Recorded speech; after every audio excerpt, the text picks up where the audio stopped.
Hi there, this is Joy, and I have two different websites. I have Joyously Henna Tattoos, and I have Joyously Handmade, both on Facebook. And it's been a while since I did a little video, so I thought it would be fun to do something a little different on this video. I'd like to do a little bit that talks about henna tattoos. And henna tattoos are something I've been playing with for a few years. I started basically doing it for my children and for myself. And now that I've practiced a bit and I've gotten a bit better at it, I do it for friends, family, and sometimes at festivals and markets and things like that. And I thought I'd do a little basic video about it. The first thing you need to know about henna, obviously what it is, it's a plant extract, and the plant extract has a staining property to it, kind of like if you spill tea on a white cloth and it stains. Henna has the same basic thing. They use it to stain skin, which we don't use tea for. It's quite strong. Quite often it's a reddish brown color. You can make your own henna, and when you get doing this more, that's what I would recommend. It's more work to make your own henna. Pros and cons wise, the store-bought stuff, which is what this is, I get this from the Oriental grocery store, or one of the dollar stores will sometimes sell it. This gives a more immediate stain, and obviously it's a lot easier just to go and buy a tube and use it than it is to have to make your own henna, which is a several-step process. It's not hard, but it takes some practice to get the knack of it so that it comes out the nice consistency. But this tends to be a little harsher on your skin. It tends to dry my skin out if I use it too often. And it also tends to have a less pleasant smell. If you make your own henna, you tend to put in ingredients to counteract the smell. The smell of henna, the plant, is almost like a lemongrass almost. It's not unpleasant, but it also doesn't have an aromatic kind of quality to it. So when I make my own henna, I tend to add cloves and cinnamon and stuff like that to it to balance out the smell, and I quite enjoy having kind of a spicy smell on my skin after I've done it. Also with these, if you have sensitive skin, obviously there is wording on the packages, but it's Arabic writing. I have no idea what it says. I can't tell what the ingredients are. I've never had one that caused me any kind of skin reaction, but I'm not sure what the ingredients are, so you're kind of taking a chance on that. So in the end, I would recommend learning to make henna, and you can find lots of videos on YouTube, which is where I figured out how to make my own, and it took me a few tries to get it right. When you do start making your own henna, the best advice I can give, because you have many different ways to make it, many different ingredients you can use, but the most important thing I've found is to make sure that you strain every lump out of that mixture before you try to mix it, because once you started putting liquid in it, there's no way to go back, and lumps are the most annoying thing you can ever come across when doing this stuff, because it's got a little tiny point in the cone if you want to make detailed pictures, and if you get a little clump of something in there, it's really difficult to get it out without having to actually cut a bigger hole, and the more times you have to do that, obviously the less detailed or delicate your designs can be. So that said, henna designs. Henna designs they could be anything from a simple flower to a row of things. We call these a strip. If it goes along your hand in a row, we call it a strip. Mostly what makes a nice henna design is repetitive motifs. You pick 2 or 3 things that look nice together and repeat them over and over to make a nice design. What I do, or did when I started, I'm trying to be able to do it freehand now without planning ahead. It doesn't always work out perfectly, but I'm a fly-by-the-seat-of-your-pants person. I've mentioned this before. If you want to make sure that it's going to look nice in the end, not that it's going to look bad, but if it's going to look balanced on your hand so you don't end up with a whole bunch of stuff in one area and nothing in the rest, what I tend to do is trace my hand with a pencil and draw out my design ahead of time, and then it gives me something to look at while I'm working. And that way it also gives you kind of if you get it part way and you don't like it, then you can change it before you get it on your skin. Henna, you can wipe it off within a couple seconds of putting it on if you make a mistake, but if you get halfway and try to wipe it off, there's going to be some staining done already. So you won't be able to completely undo your work. By motifs, I mean repetitive shapes. This one, as you can see, this is called a paisley. Basically, it's a leaf shape with a curl on one side and a softer arc on the other. Paisleys almost always are filled in with repetitive patterns. If you do Zentangle or anything like that, you've seen a lot of this kind of thing before. This is basically got paisleys, the long sprouts that are kind of like a teardrop on a string, flowers, and spirals. And that's basically all that makes up this design.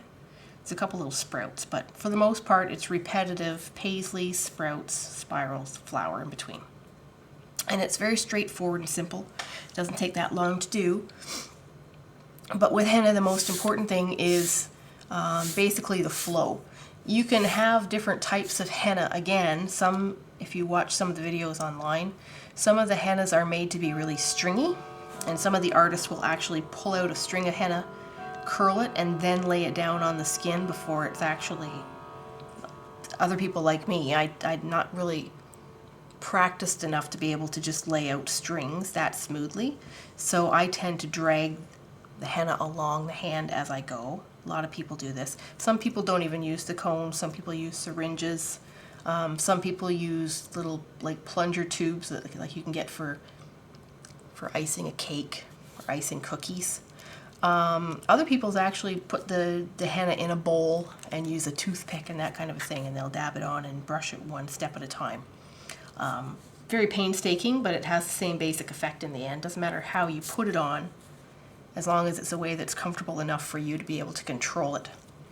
The other thing about, I did mention before, about these tubes versus these small, when you make your own, your tubes tend to be smaller. They tend to be more this size than the full length tube of these. I find these a little awkward in my hand because this part flops around a little bit. And I'm always worried that it's going to hit the work I've already done and smudge it. So I also tend to roll things up and put a clip on it as I'm working, just to kind of help control the flow, because if you're squeezing here and it squirts back up that end of the tube, you're not getting as much pressure this way. Anyways, so this is the basic idea of what I'm going to try and do today. I'm going to set this off to the side just so that I can reference it as I go. I'm going to be doing it on my own hand. I always keep, the only other thing I really need to keep around is a napkin, because if you get stuff on the end, you'll tend to drag it along with you. So every so often you need to wipe off the end of the tube. With this particular design, I'm going to start here and I'm going to work my way towards the end of my fingertip. I'm not really putting anything else on either part of the hand, just going straight down. Like I say, it's called a strip, to the end of my hand. And I might actually move this camera a little closer. There we go, so I don't have to reach. So you can adjust your grip many different ways. I've seen people do it like they're holding a pencil. I've seen people do it whichever way is comfortable for your hand.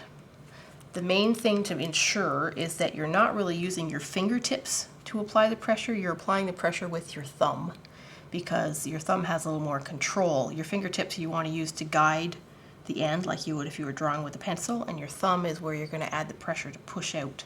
And you want to push out your henna in a nice smooth strip, so you always want to test it first. As you can see, sometimes you get a little clog in the end. There you go. You want to clear your clog and you want to make sure you can make a nice smooth strip before you get started. And then you want to make sure you've got enough henna in your end to get some work done before you have to move. Usually you have to adjust, feed it back down every so often. So we're going to start right up above the wrist bone. And basically the paisley is, as I said, almost like a leaf. It's going to go like this, and you're going to have a nice definite curl on the end with a nice blob.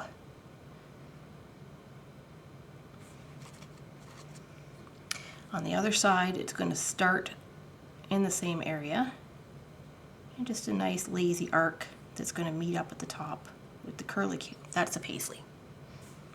Fairly simple to do. And then what you're going to do is you're going to fill in the paisley. In this particular case, the most common one I use tends to be a dot, a couple of lines, and then flower petals. I find it nice and pretty. Okay, then before you go to your next strip, you're going to put another straight line across, and that just kind of differentiates, because if you're doing something on top of the edge of a flower petal, you kind of lose the definition of the flower petal itself. The next part of your fill, usually you pick a corner. Always kind of start from a corner. Do the same thing again. So you did your dot and your line, your second line, and your flower petals. Nothing has to be perfect, and it very seldom is, especially if, like I say, you're like me and you fly by the seat of your pants. The basic idea is that you're filling it in with a nice pattern to give it some interest, so you don't just have a big shape hanging out there in the middle of your hand. So you're repeating this over and over. When you finish one line, you're going to go and find a corner, and you're going to start again. So dot, line, line, flower petals. And then a line to finish that particular design before you go on to the next one. Like I said, repetitive motifs. And in the end, because you've used the same motif over and over again, it gives it a nice kind of balanced design. Everything goes together. When you get to the top, you can continue your design up the top, or you can fill in. I'm just going to fill it in to make it a little easier because that's a very small point. So this is what we've got so far. Very simple, very easy. Now, this part's a little harder because you have to have steady hands. Basically, you're going to start at the bottom of the paisley, and you're going to run parallel to that curve of the paisley, up. Adjust your hand if you need to. We're going to go around the corner, not as tight as the curl. When we get to the end, we're going to give a lot of pressure so that we have a very thickened area at the end, kind of like a blob, like I said, like a teardrop. And by doing that, you just hold it in one spot, leave a lot of pressure, and then you kind of run your point back towards the line so that it thins as it heads to the line. So this should be nice and thin, that should be nice and thick. And we're going to do 3 of those in a row. I don't know why I like 3s, but I do. So, we're going to go up. This time again, we're going to go out a little farther. Nice thick one, thin back towards our line. That gives us our teardrop. Third one, same thing. Parallel as close as you can without touching. Makes it a nice, neat design.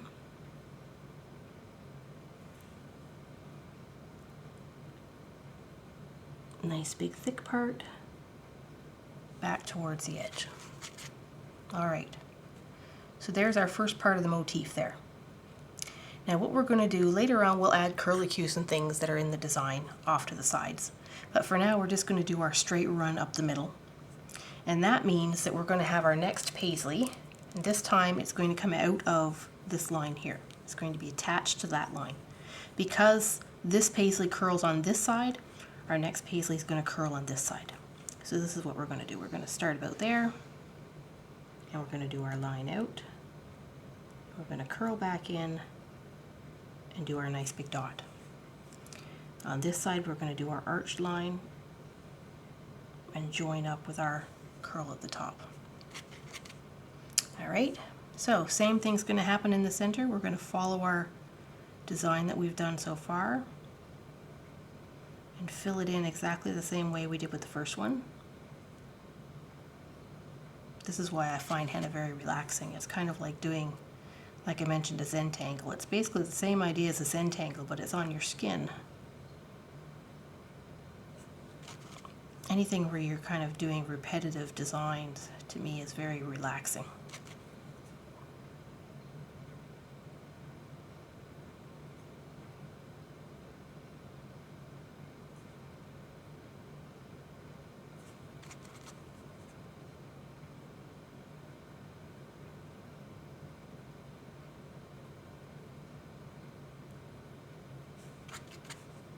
If I make a little boo-boo, I can scrape a little bit off to make sure that I still have my space in the middle of my petal.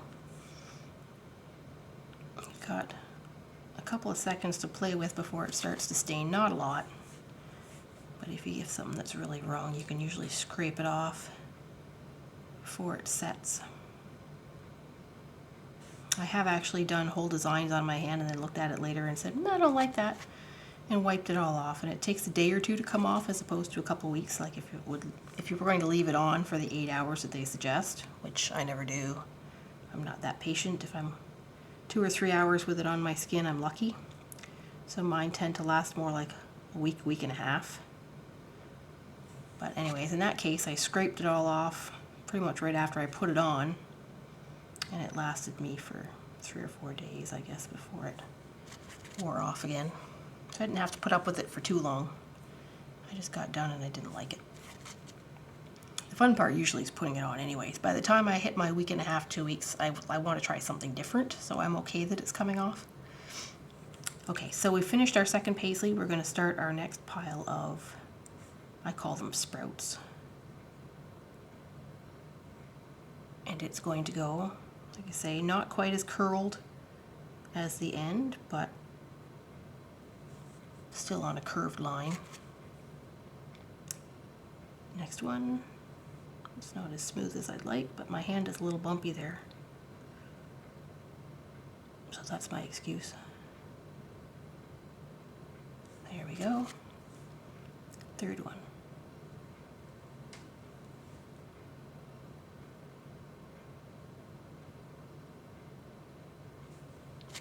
And again, thick on the end, thin towards the line. Just going to pull some more henna down into my tip. So this is my second paisley done and my second sprouts done. Again, I'm going to reverse the curl, so this time the curl will be on this side. I'm aiming to go up my middle finger, so I want to make sure I don't come too far this way. I'm going to start over here. And I'm going to do my line out and my curve back.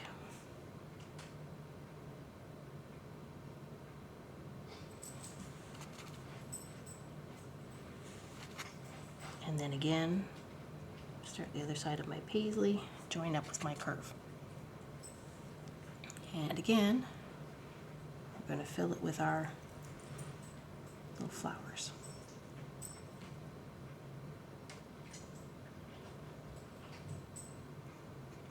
Now, if it weren't for me doing all this yammering in between, this whole design would probably take me about 10 minutes, which is fairly quick.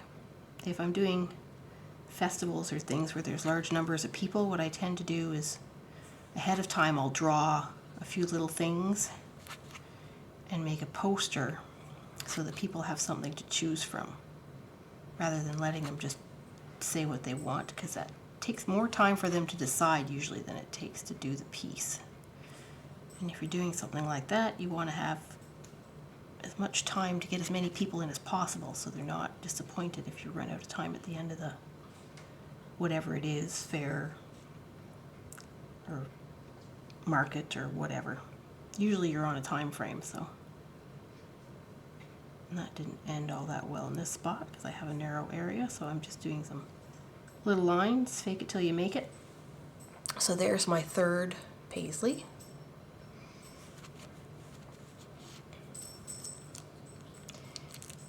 And again, as I mentioned before, if I start running low on henna in the end of my tube, I'll add a curl to the end. Oh, maybe it's not quite ready for that yet.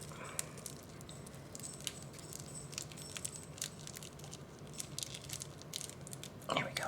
And I put my clip in to help hold it, and that keeps a little more pressure down towards the end of the tube so that I'm not having it fold all over the place on me. I don't like that at all.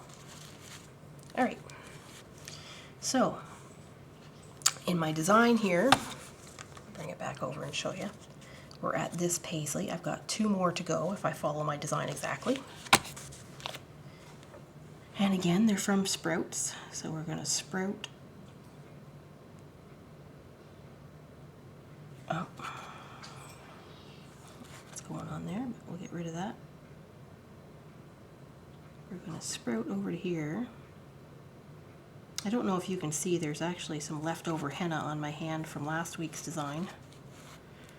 It's the one I didn't really like. So this is like day 3, and it's almost gone. So this is why I decided that I would go ahead and do a new one. Maybe I can distract people from the bits that are left of the old one I didn't like.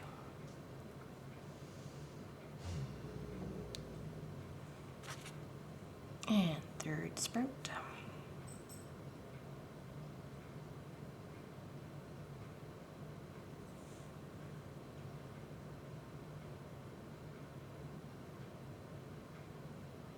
There we go. So the next one has to definitely go up to the base of my finger.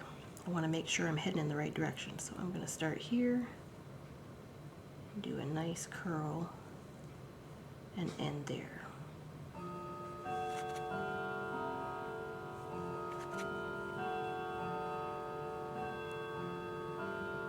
Try not to get too close to the inside of the finger area, because when you put your fingers together, sometimes you can smudge your design on the finger beside it. People tend to, you want to do this when you're doing a design, but people don't tend to sit like that, so if they put their fingers together, you're liable to smudge. So just try not to get too far down in between their fingers. Sometimes you've got a design you have to follow through on the line, and you can't really help it, but if you have the choice, kind of go out and around and save yourself the aggravation of having a big black smudge there later.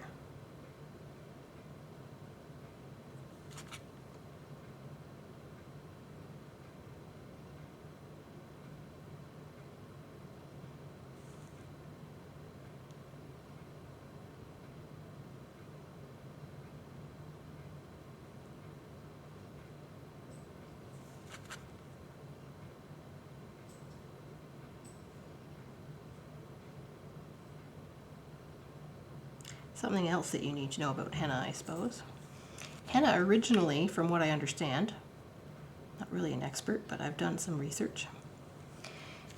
The reason, obviously, that henna developed in countries, henna grows there, but in countries with desert climates, a lot of that has to do with the fact that henna has cooling properties as well as staining properties.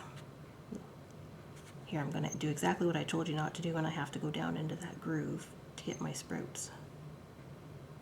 How ironic is that?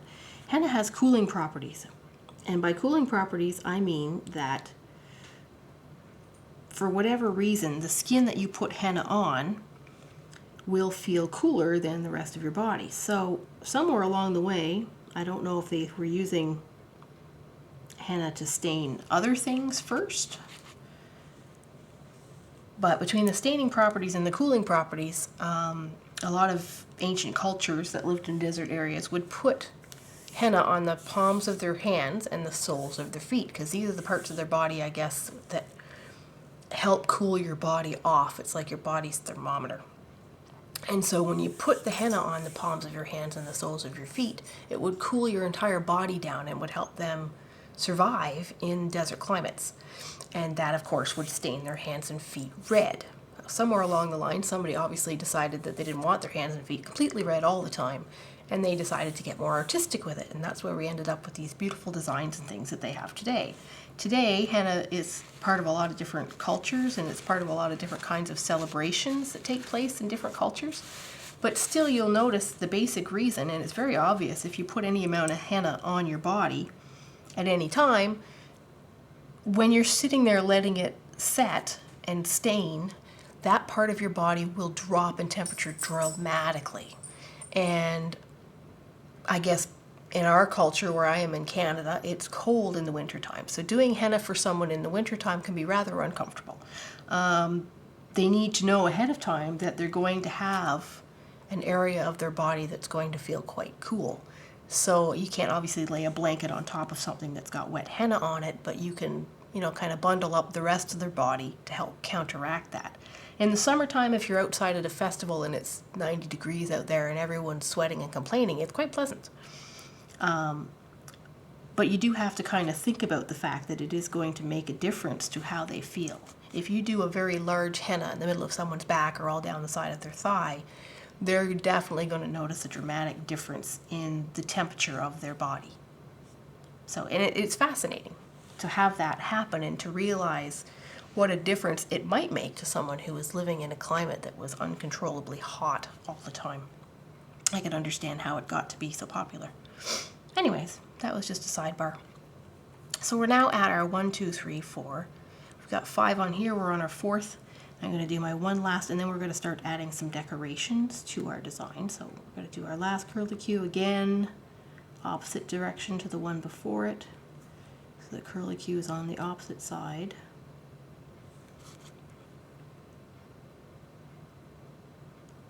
And I'm going to do a nice fat paisley for this one since it's the last one.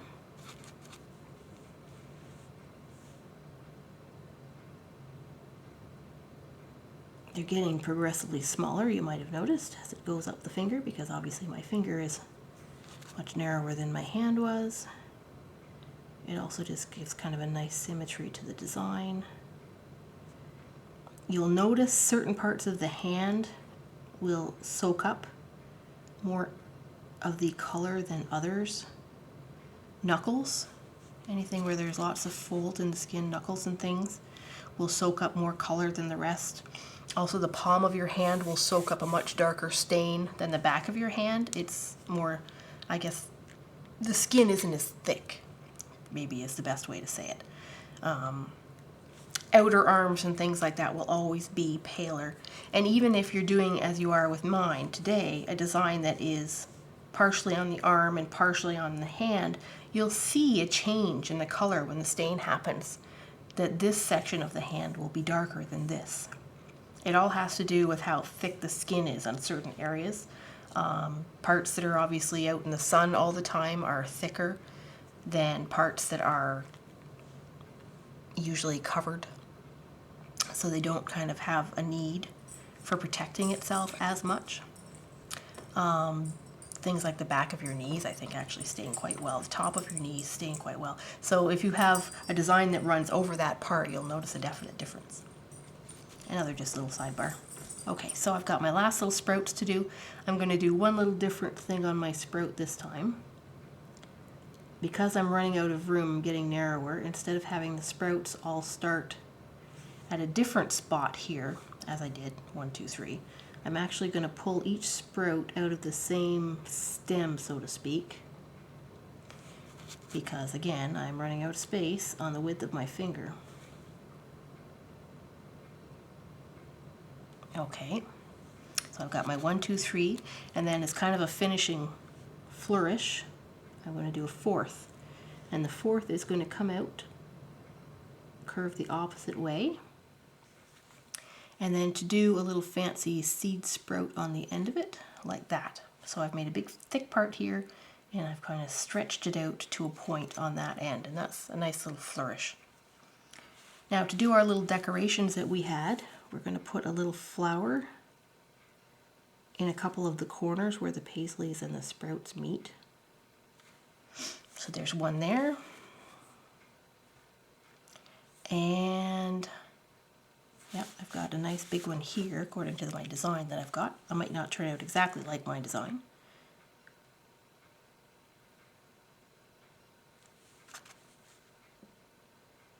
And because I have more space, instead of just making a little daisy type flower like I have been, I'm going to go one step further, and I'm going to add some nice big petals to it as well.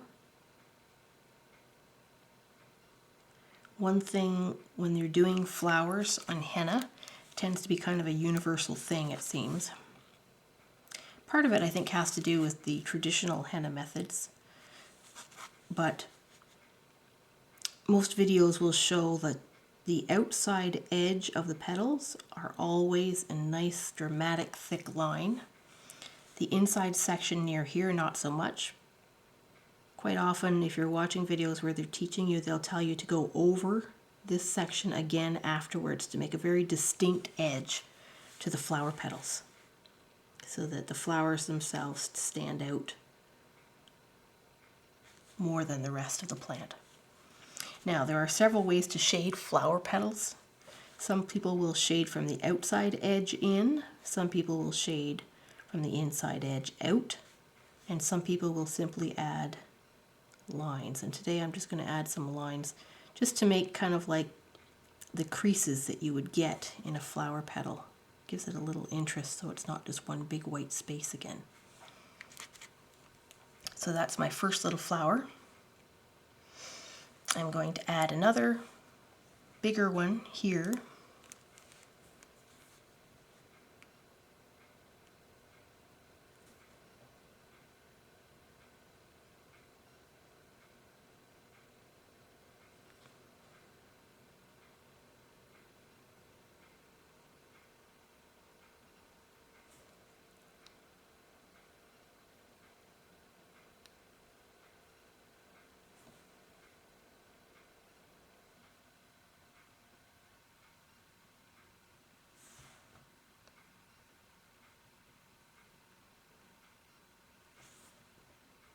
And lines again for creases. If I have more space, I tend to do like kind of a sprout line where it's thick and heads in thinner towards the center.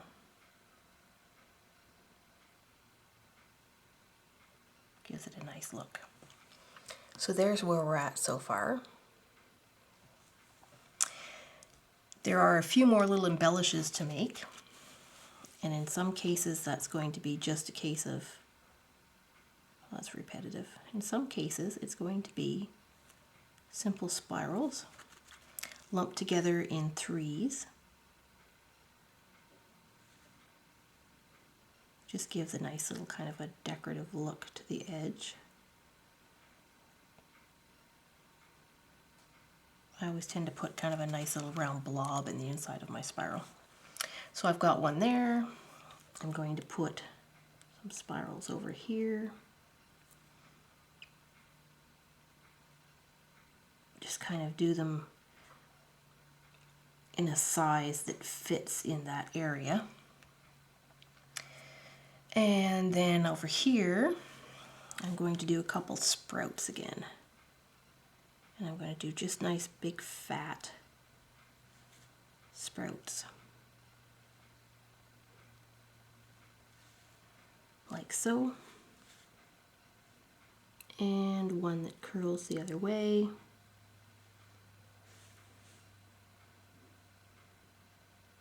Like I did at the top. And it's going to have a, well, you know what? I don't like that. I think my design is too close to the edge of my hand and it doesn't work out as nice as I had hoped. So, gone. There goes that.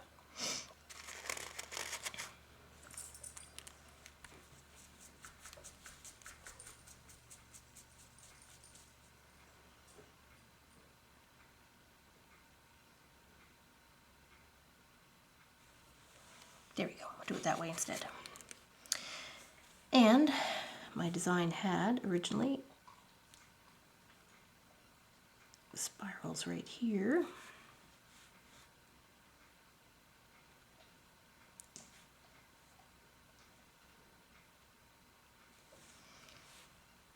And then I've got another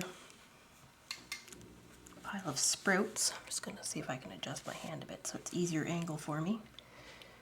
When you're doing it on yourself, sometimes you have to kind of wiggle it around to get it in a way that's comfortable.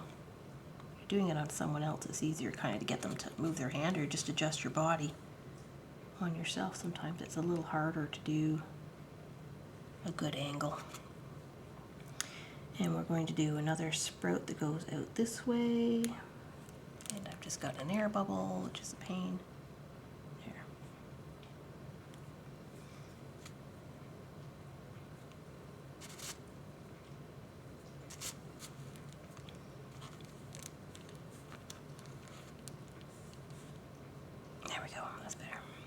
Gonna go out this way. And like we did at the top, we're gonna do another bit of a sprout like that. And then we're gonna do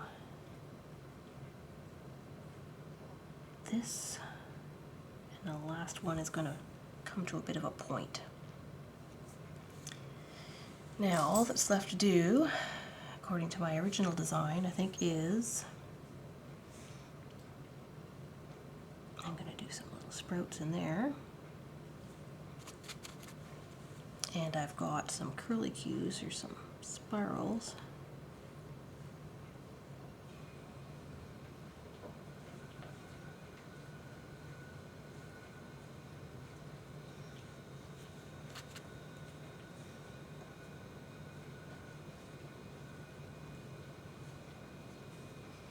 Right there.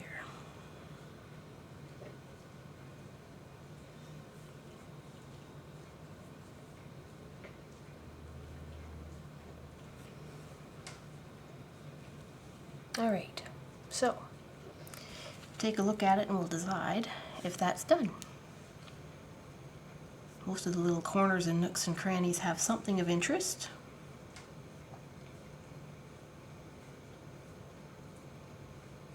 Not sure if I'm happy with the end.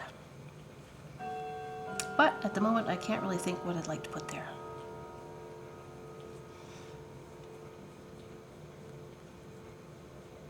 When in doubt, you can always add a few dots and see if that looks any better.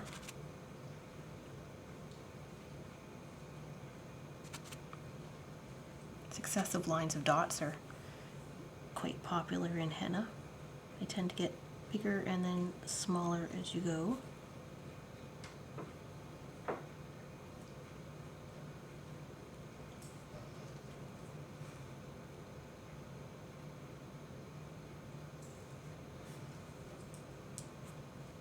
Actually, I kind of like that.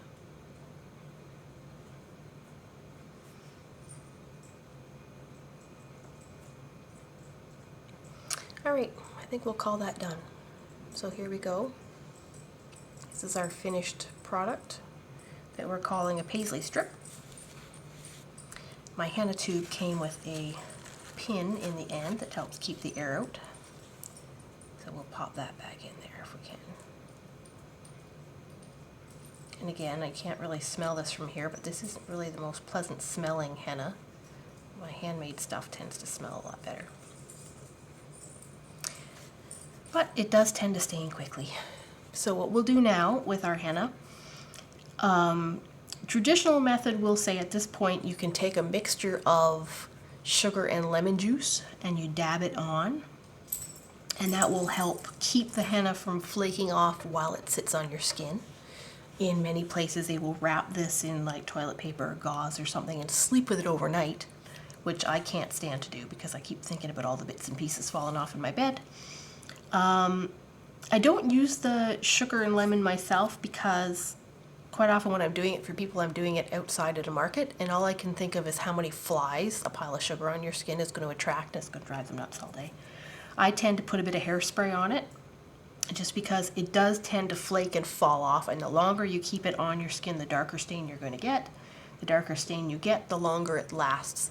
So I'll just find some aerosol-free gel-based hairspray and I'll spray that on just to keep it stuck on there a bit better. When you're done leaving it on for as long as you want to leave it, I'll take this off before bedtime. So it'll probably be there at 7 o'clock now. It'll probably be there till maybe 10 o'clock. And you cannot put water on to get it off. You want to avoid water for at least 24 hours if possible. Obviously, you're probably going to wash your hands at some point. Just do a kind of a delicate, try not to get a lot on the back of your hand, because the water itself is going to stop the stain from setting. It's still actually setting after you take it off. It's setting for the first 24 hours. And when this comes off, it's going to be an orangey color. Tomorrow morning when I get up, it will have darkened to more of a brown color. So there is some sort of chemical reaction that goes on that takes time, and that's affected by the water. So because it dries like a mud, a very thick, dry mud, easiest way I've found is to scrape it off. Just kind of scrape it off like you would dry mud, or brush it. I usually use, to be honest, a credit card or something like that, because I find it's easier just to kind of scrape it down your skin. Once that's done, if you still have some bits on there that you can't get off very easily, I usually just take some hand cream, because hand cream is good for it. You can put hand cream on every day to help keep your skin from drying out, and if your skin doesn't dry out as fast, again, the henna lasts longer.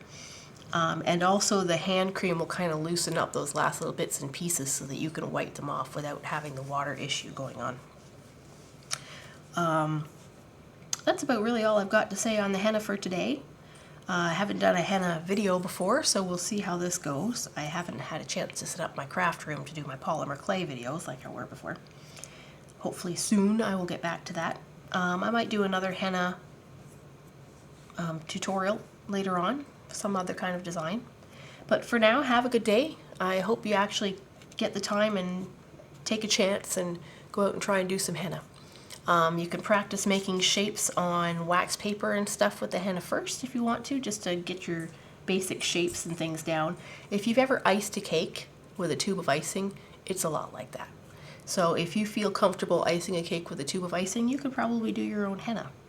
And it's a lot of fun, and it's something that's inexpensive and non-painful and very pretty. So have a good day. We'll talk to you later. Bye.